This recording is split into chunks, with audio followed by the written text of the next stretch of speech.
Hi, I'm Alex and I work as an application engineer for MVTec. With this demo, we want to give you an idea of the large variety of vision tasks that can be solved with our software HALCON. We show 5 different applications on this demo. First, we use our deep learning-based OCR to read the expiry dates on chocolate.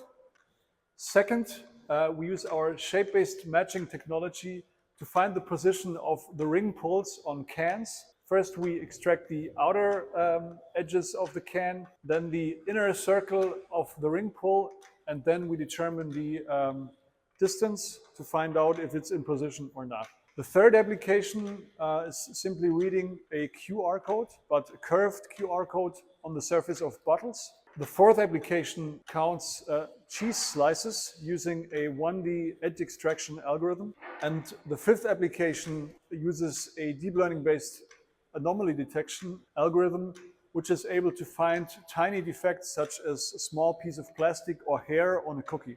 The image processing of this demo runs on a normal Windows PC with a GPU. In this Windows PC, we have a Hilscher card, which is able to communicate with a back-of IPC via EtherCAT.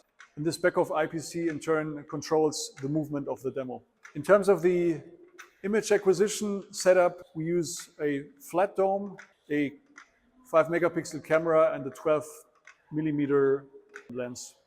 We decided to use the food and beverage industry for this demonstration. However, all our technologies are also applicable to many other industries as well.